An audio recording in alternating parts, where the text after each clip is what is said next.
All student-led societies overseeing their funding, training and resources.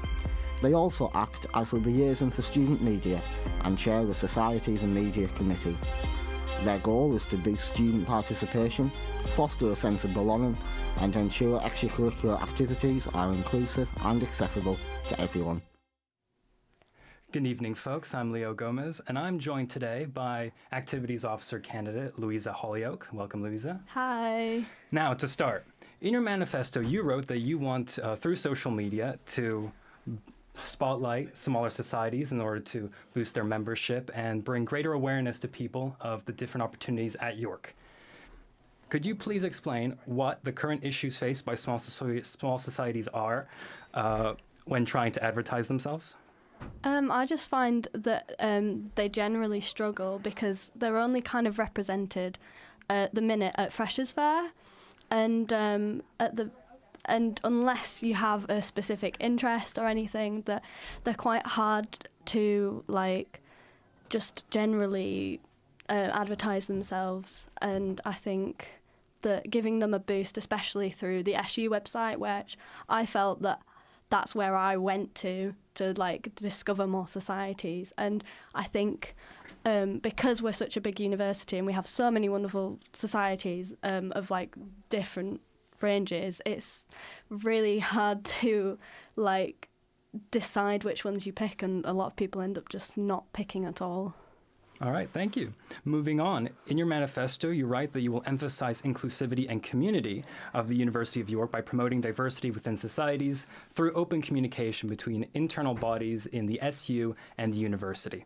In your own words, what are the current issues of communication between internal bodies in the SU and the university, and how do they affect diversity in societies? Well, I've spoken to a lot of different societies about this issue, and they said that there's kind of this fear of bureaucracy with speaking to higher-ups, or that people at the SU or at the university aren't really listening to them. And I just think that the SU SABs, as a general, our mission is to help break down that student voice and help that be put across.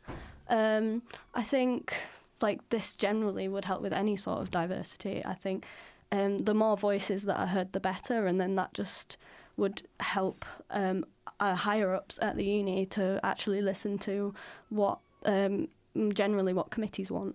Okay. In your manifesto, your final point focuses on a commitment to continue the initiatives of the outgoing activities officer.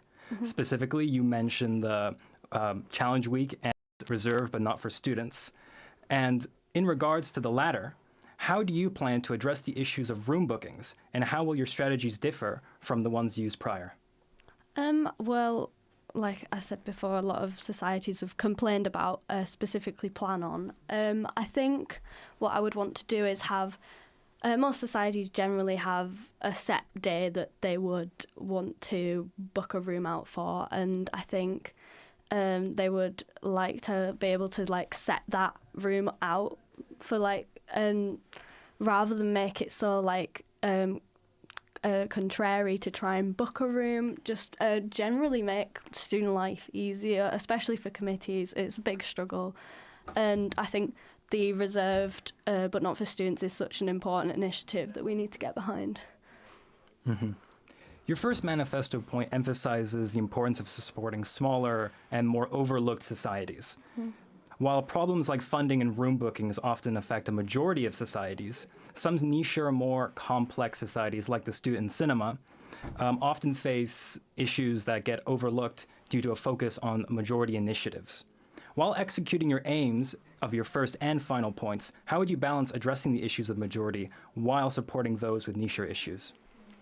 I think a lot of issues are can be met, with a shared goal type thing. I think it's just, like I said before, actually listening to societies and especially committees. They know what they need the best, and I feel like a lot of their issues, like you said with the student cinema, not enough funding and the room bookings especially, they just get overlooked so much. It's just about listening and really making the student voice elevated. Okay. Thank you for joining me today, Thank Louisa. you. Activities Officer. This role focused on the student experience